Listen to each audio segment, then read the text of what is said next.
একটা বিষয় খেয়াল করেন যে নাহিদ আসিফ সহ এনসিপির 4 প্রতিনিধি বিকেলে সাক্ষাৎ করবেন প্রধান উপদেষ্টার সঙ্গে।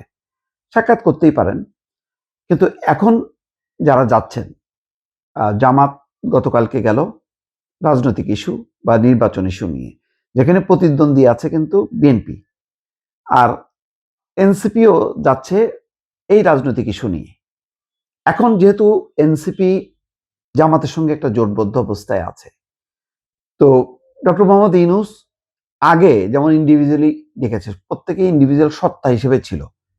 এখন তো এনসিপি জামাতের জোট, তো এখন 3টা দলকে আগে যেভাবে ডাকতো, এখন তো ভার্চুয়ালি আসলে বিএনপি এবং জামাত।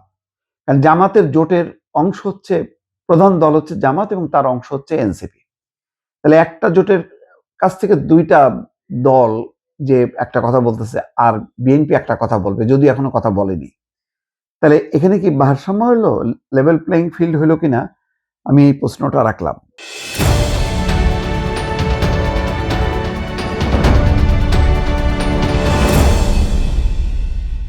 খেয়াল করেন, আগে যেমন সব দল আলাদা আলাদা ভাবে গেছে, এনসিপি তার নিজের একটা আলাদা অবস্থান ছিল, সত্তা ছিল, জামাতের ছিল, বিএনপির ছিল।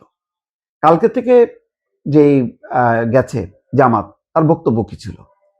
বক্তব্য ছিল হচ্ছে তারেক রহমানের নিরাপত্তা ইস্যুতে কেন প্রোটোকল দেওয়া হচ্ছে, তারপরে হয়তো ঋণ খেলাপি বা প্রশাসনের লেভেল প্লেইং ফিল্ড, এই বিষয়গুলো আসতে পারে। দ্বৈত নাগরিকত্বের ব্যাপারটা বলবে না, কারণ এটা তাদেরও সমস্যা, বিএনপিরও সমস্যা। তাহলে একই জোটের কাছ থেকে 2টা দলের সাক্ষাৎকার দিল। এদিকে বিএনপি কিন্তু এখনো কোনো রাজনৈতিক ইস্যু নিয়ে যায়নি, কারণ এখন নির্বাচন সংক্রান্ত সব বিষয় নির্বাচন কমিশন দেখছে। মির্জা ফখরুল ইসলাম আলমগীর তার বক্তব্যটা দিয়ে গেছে নির্বাচন কমিশনের কাছে। আর যদি প্রধান উপদেষ্টার কাছে যায়ও, তারেক রহমান গেছে সেখানে একেবারেই ছিল পারিবারিক, পরিবার নিয়ে যখন গেছে তখন সেখানে রাজনৈতিক বিষয় সম্ভবত ধারণা করি ওঠেনি। উঠলে দুই পক্ষই সামনে বলতো, কিন্তু বলেনি যেহেতু, সুতরাং রাজনৈতিক বিষয় আসেনি। যখনই কি তারেক রহমান তার টিম নিয়ে যাবেন, তখন বোঝা যাবে যে একটা রাজনৈতিক ইস্যু নিয়ে আসছে তারা।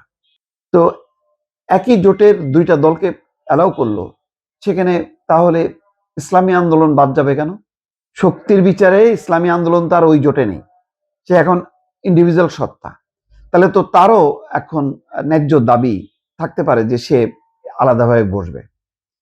এটার একটা পলিসি হওয়া উচিত, কারণ এখন নির্বাচনী তফসিল হয়ে গেছে এবং সবাই জানে যে বিএনপি একদিকে একটা জোট বা সমঝোতার নির্বাচন করছে, আর জামাতও করছে। এখন বিএনপির সাথেও তো তার মিত্ররা আছে, সেই মিত্ররা কি ইন্ডিভিজুয়ালি যদি অ্যাপয়েন্টমেন্ট চায় সেটা কি দিবে?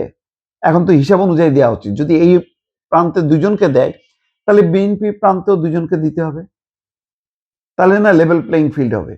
এই প্রশ্নটা কিন্তু কেউ করতেছে না, এই প্রশ্নটা তারাও তুলছে না, কিন্তু তারা যে লেভেল প্লেইং ফিল্ড চাচ্ছে, তাহলে মানে একই পক্ষের 2টা অংশকে তিনি অ্যালাউ করতেছেন, ডক্টর মোহাম্মদ ইউনূস তাদের কথা শুনতেছে।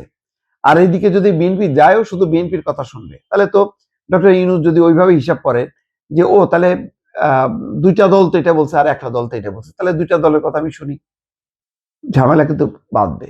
আমি আজকে মানে বিশ্লেষণ করলাম, পথটা দেখাই দিলাম যে মানে শঙ্কার জায়গাটা আমি কিন্তু পরিষ্কারভাবে বললাম। এটা নিয়ে আমার ধারণা যে বিএনপি এই প্রশ্নটা রেইজ করবে যে একটা জোট, এটা তো জোট একেবারে, বিএনপি তো তাও মানে কোনো জোট করেনি, তাহলে একটা জোটের 2টা দলের কথা শুনবে কেন? এখানে বিএনপি যদি হয় তাহলে তো সে তো সিঙ্গেল হয়ে গেল, তাহলে তো ভারসাম্য থাকলো না। তাহলে ডক্টর মোহাম্মদ ইউনূস কি সিদ্ধান্ত নেবে? সংখ্যাগরিষ্ঠের ভিত্তিতে যদি সিদ্ধান্ত নেয়, তাহলে তো সেটা তো জামাত জোটের পক্ষে চলে যাবে। হিসাবটা করা দরকার।